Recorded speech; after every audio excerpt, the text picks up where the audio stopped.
नमस्कार। स्वागत है आप सभी का आज के इस सत्र में। हमने भारतीय राष्ट्रीय आंदोलन की एक सीरीज शुरू की है और इसी के तहत हम बात करेंगे भारतीय राष्ट्रीय आंदोलन के पहले चरण की। भारतीय राष्ट्रीय आंदोलन का पहला चरण जो था, जिसमें 1885 ईस्वी में भारतीय राष्ट्रीय कांग्रेस जैसे एक बड़े मंच की स्थापना की गई थी, जिस मंच के द्वारा संपूर्ण भारत के जो उस समय के बुद्धिजीवी थे, जो भारत को उपनिवेशिक और साम्राज्यवादी जंजीरों से भारत को स्वतंत्र करना चाहते थे, तो उनके प्रयासों को एक वृहद मंच के रूप में भारतीय राष्ट्रीय कांग्रेस को देखा जा सकता है। तो आज हम बात करेंगे भारतीय राष्ट्रीय कांग्रेस की स्थापना के साथ ही साथ भारतीय राष्ट्रीय कांग्रेस का स्थापना से लेकर के और 1905 ईस्वी तक क्या स्वरूप रहा, कौन कौन से प्रमुख नेता रहे जिन्होंने इसे नेतृत्व प्रदान किया, तो इस पर हमारी चर्चा रहेगी। भारतीय राष्ट्रीय कांग्रेस की स्थापना आधुनिक भारत के इतिहास की एक बहुत ही महत्वपूर्ण घटना मानी जाती है। भारतीय राष्ट्रीय कांग्रेस ने भारत में शुरू हो चुके साम्राज्यवाद विरोधी आंदोलन को एक नया आयाम दिया। भारतीय राष्ट्रीय कांग्रेस की स्थापना तब हुई जब भारत को राष्ट्रीय स्तर पर एक ऐसे मंच की आवश्यकता थी, जिस मंच पर एकजुट होकर के विचारों को एक श्रृंखलाबद्ध तरीके से, योजनाबद्ध तरीके से चला करके भारत की स्वतंत्रता की ओर आगे बढ़ा जाए।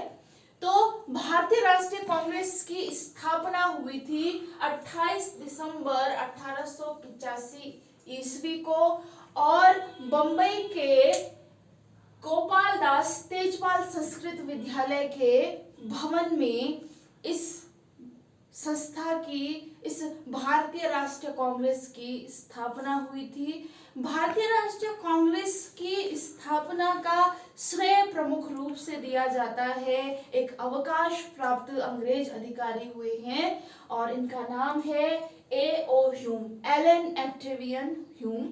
इन्होंने भारतीय राष्ट्रीय कांग्रेस की स्थापना कुछ प्रमुख भारतीयों के साथ मिलकर के की थी। भारतीय राष्ट्रीय कांग्रेस की स्थापना जब हुई, तो भारतीय राष्ट्रीय कांग्रेस की स्थापना को लेकर के भारत में विभिन्न विद्वानों के द्वारा अपने अलग अलग मत दिए गए कि एक सीमा तक भी भारतीय राष्ट्रीय कांग्रेस की स्थापना क्यों हुई, इसके उद्देश्य क्या थे, इसको लेकर के काफी डिबेट रही है। तो इसी को लेकर के कुछ विद्वानों ने अपने मत प्रस्तुत किए हैं, जिनमें सर्वप्रथम लाला लाजपत राय सम्मिलित हैं। इन्होंने अपनी पुस्तक यंग इंडिया में कहा कि जो ये भारतीय राष्ट्रीय कांग्रेस के संस्थापक हैं, उनकी एक ये महती उत्कंठा रही कि भारत में जो ब्रिटिश साम्राज्य स्थापित हो चुका है, इस ब्रिटिश साम्राज्य को छिन्न भिन्न होने से बचाया जाए, और संभवतः इस साम्राज्य को बचाने के उद्देश्य से ही जो उनकी परिणति हुई, वो भारतीय राष्ट्रीय कांग्रेस की स्थापना के रूप में परिलक्षित हुई, ऐसा कहना था लाला लाजपत राय का। इसी तरीके से विलियम बैडन ये वे व्यक्ति थे जिन्होंने भारतीय राष्ट्रीय कांग्रेस के 5वें अधिवेशन की अध्यक्षता भी की थी। और कॉम्पिटिटिव एग्जाम की दृष्टि से देखा जाए तो प्रश्न पूछा जाता है कि भारतीय राष्ट्रीय कांग्रेस के अधिवेशन की अध्यक्षता करने वाले प्रथम अंग्रेज व्यक्ति कौन थे, द्वितीय अंग्रेज व्यक्ति कौन थे, तो विलियम बैडन दूसरे वे अंग्रेज थे जिन्होंने भारतीय राष्ट्रीय कांग्रेस की अध्यक्षता की थी। तो फिर पहले कौन थे, इस पर भी बात कर लेते हैं। जॉर्ज यूल, जिन्होंने भारतीय राष्ट्रीय कांग्रेस के अधिवेशन की अध्यक्षता की थी, और ये भारतीय राष्ट्रीय कांग्रेस के अधिवेशन की अध्यक्षता करने वाले प्रथम व्यक्ति थे जॉर्ज यूल, और दूसरे अंग्रेज व्यक्ति थे वेडनबर्न।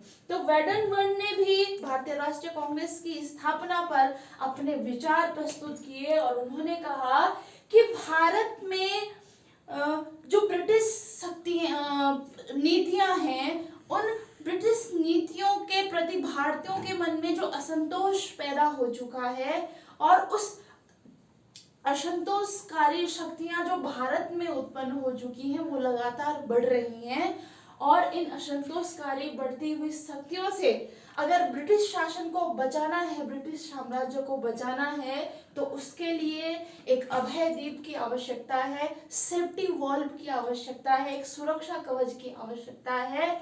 और इस समय भारतीय राष्ट्रीय कांग्रेस से बड़ा कोई अभय द्वीप हमें दिखाई नहीं देता है, ये कहना था विलियम वेडनबर्न का। इसी तरीके से रजनी पामदत्त के द्वारा इंडिया टुडे में, इनकी अपनी पुस्तक है, इंडिया टुडे में इनके द्वारा कहा गया कि कांग्रेस की स्थापना ब्रिटिश सरकार की एक सोची समझी हुई पूर्व निश्चित योजना के तहत, एक गुप्त योजना के तहत स्थापित किया गया है भारतीय राष्ट्रीय कांग्रेस को। इसी प्रकार से एनी बेसेंट ने कहा है, जिन्होंने भारत में होम रूल लीग आंदोलन भी चलाया था, एनी बेसेंट ने कहा कि भारतीय राष्ट्रीय कांग्रेस की स्थापना या इसका जन्म मातृभूमि की रक्षा हेतु हुआ है। भारतीय राष्ट्रीय कांग्रेस की जब स्थापना हुई तो स्थापना से लेकर के और 1905 ईस्वी तक भारतीय राष्ट्रीय कांग्रेस पर उदारवादी व्यक्तित्व के नेताओं का वर्चस्व रहा, और इनकी प्रणाली ही कही जाती है उदारवादी प्रणाली। भारतीय राष्ट्रीय कांग्रेस के जो उदारवादी प्रमुख नेता थे, इनमें प्रमुख हैं दादा भाई नेरोजी, गोपाल कृष्ण गोखले। दादा भाई नेरोजी आप जानते हैं, इन्हें वयोवृद्ध पुरुष कहा जाता है।